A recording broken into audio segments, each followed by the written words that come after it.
नमस्कार बालमित्रांनो. जेवले ना तुम्ही? आता वाटलं की बरं जेवण केलात म्हणून.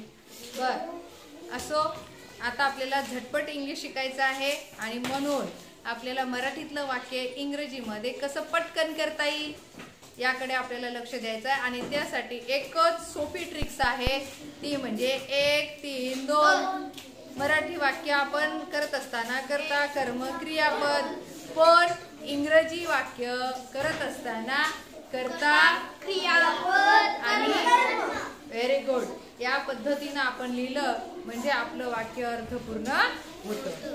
ओके, तर बघा मराठीतलं वाक्य आहे, तो एक चांगला मुलगा आहे.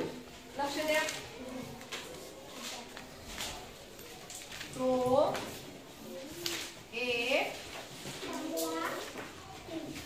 तो एक चांगला मुलगा आहे. तो एक चांगला मुलगा आहे. कोण बोलतंय? बोलायचं नाही, लक्ष द्या. बघा याला आपल्याला नंबरिंग करायचं. तो एक चांगला मुलगा आहे. तो आहे एक चांगला मुलगा. 1 2 3. आणि आपल्याला हेच वाक्य जेव्हा इंग्लिश मध्ये करायचं असतं, बोलणं मना आहे. लक्ष द्या. तो एक चांगला मुलगा आहे हे वाक्य आपल्याला इंग्लिश मध्ये करत असताना 1 3 2 या पद्धतीने आपल्याला करायचं आहे. तो एक चांगला मुलगा आहे. सांगा. तो कशाला म्हणायचं इंग्लिश मध्ये सांगा. 2च अक्षरी शब्द मी 1000 वेळा तुम्हाला दिलेला आहे फळ्यावर.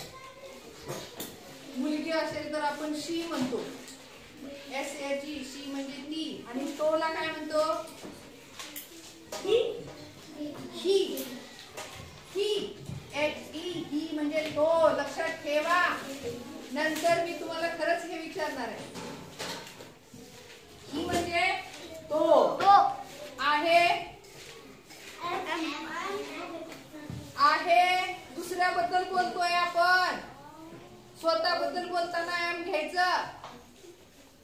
आहेला दुसरा शब्द नाही का? इज. बरोबर.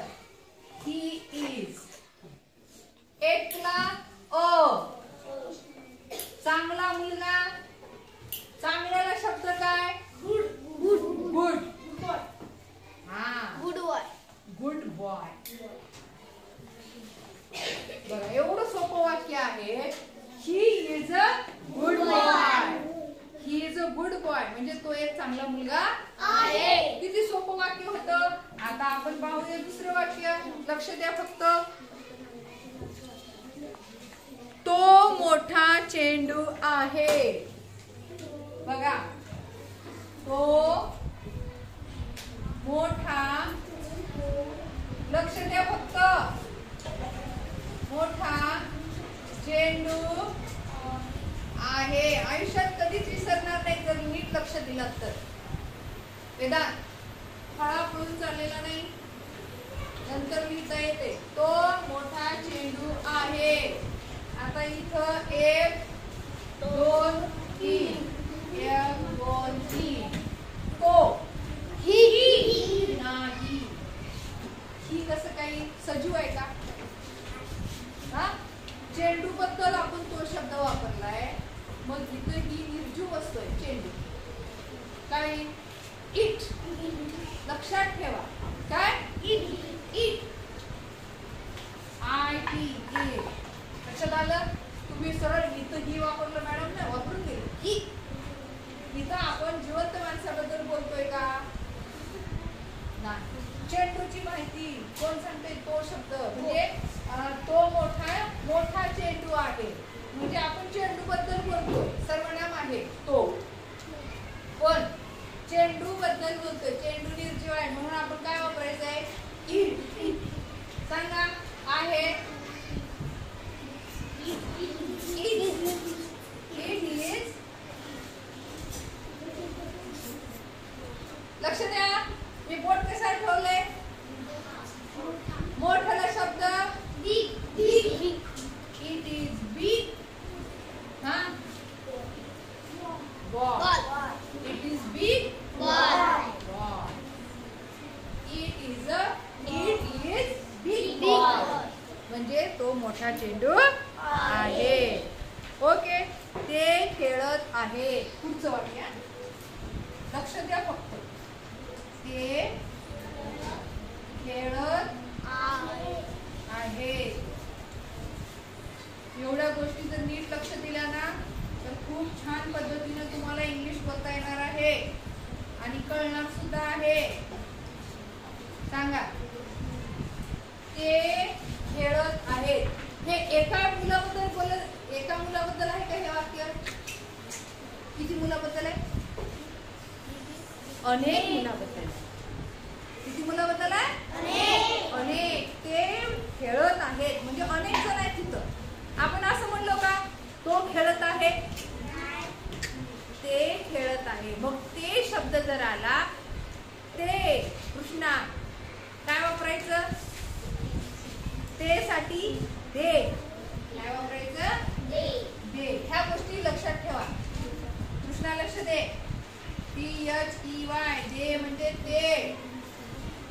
ते खेळत आहेत म्हणजे एकापेक्षा जास्त मुलं आहेत म्हणून ते. ओके. आता आहे तो. आहे असं आहे का फक्त? आहे तो. तुम्हाला त्या दिवशी सांगितले आहे तो असले की काय वापरायचं? आहेस, आहे. काय वापरायचं? सांगितलंय मी तुम्हाला, नीट लक्ष द्या. म्हणून मी माझं वारंवार सांगणं असते, लक्ष द्या, लक्ष द्या. आर आणि शब्द नीट लक्षात ठेवा, पाठ करा. ARE. आर. आर म्हणजे आहेस, आहेस. एक जण असेल तर आहेस आणि अनेक जण असतील तर आहे तो. They are. ARE. आता डबल जर आर आला तुम्हाला सांगता नाही आलं पहा बघा. लक्षात आलं? हे पाठच करून ठेवा.